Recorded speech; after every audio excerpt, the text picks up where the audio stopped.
السلام عليكم ورحمة الله وبركاته. أكم نجرتني وردفتوتا في كبجمتوتا channel رزانتوب channel رزانتوب channel كيسن وردفتوتا في كبجمتوتا كيا سبسكرايب بلتو ديمتوتنا چقاسون دقتنا كبجان اسين غافدا كان وردفتوتا في كبجمتوتا كيا أكما بيكمو حرا وما تقو إسي وامانا كينت يرغمو فايدة فولا كينتي فكسوما فايدة هدوتيف كان nuuf oolu qabadhee isiniif dhufee jira. Akkuma suuraa darbirratti argitan kan qabadhee dhufe har'a inshallah ta'ala akka rabbiin nuuf fedhee rabbiin nu laaffiseen fuula keenna akkamitti haaluma salphaa taheen wantoota fuula keenya irratti argaman faangasii garagara bakteeriyaa akkasuma akkamitti firraa qulqulleessina yookiin ammoo tuyyuu fuula keenya ija jalaan kan gurraachatee fi kan nu shuntuure akkamitti diriirfanna kan jedhu kan qabadhee isiniif dhufe hordoftoota fi kabajamtoota kiyya. Innis maali yoo kan jettan tahee akkuma beekamu qullubbiin faayidaa hedduu qaba. Qullubbiidha kan har'a qabadhee isiniif dhufe. Qullubbiin faayidaa hedduu qaba. Faayidaa isa kana jedhee ibsuu waan hin dandeenyeef jecha qorsuma kamiyyuu jechuudha dawaa kam keessattuyyuu qullubbii kan fayyadamnuu fi akkasuma ammoo kan nuuf oolu waan ta'eef jecha hordoftoota fi kabajamtoota kiyyaa akkamitti karaa salphaadhaan fuula keenyan qulqulleeffachuu yookiin ammoo faayidaa isaa kana fuula keenyan akkamitti ittiin fayyadamna kan jedhuudha kan qabadhee isinii dhufe.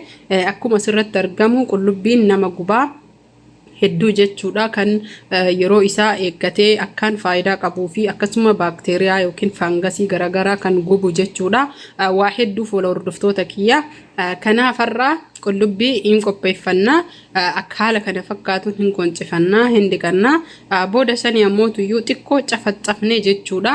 Bishaan keessa naqnee galgala jechuudha sa'a 24 tursiifnee fuulli keenya bukurii yoo qabaate waan tahee waan akka ammas irra suuraa argitanii kanaan tuqnee fuula keenya bakka bukurii sanitti tuquu qabna yookiin ammoo tuyyuu qullubbii jechuudha qoncifnee kukkunnee sa'a muraasa yookiin sa'a tokko sa'a lama booda kan fuula keenya bakka bukurii qabu sanirra kennu shifinii waan adda addaa jechuudha waan dhiitaa adda addaa yoo nutti bahee jedhe kan ofirra kennu.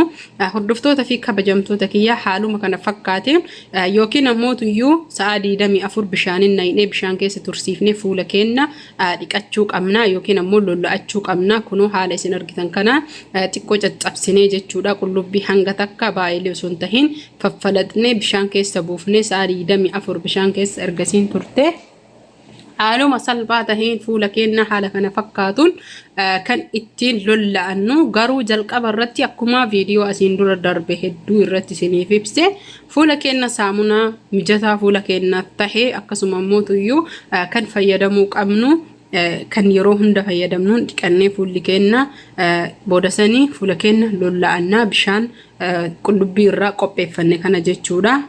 Yoo kana hordoftoota fi kabajamtoota kiyya qullubbii kana jechuudha haaluma amma argitan kanaan haala salphaan firii takkitti qopheessitanii bakka lamatti addaan baaftanii garaa isii jechuudha.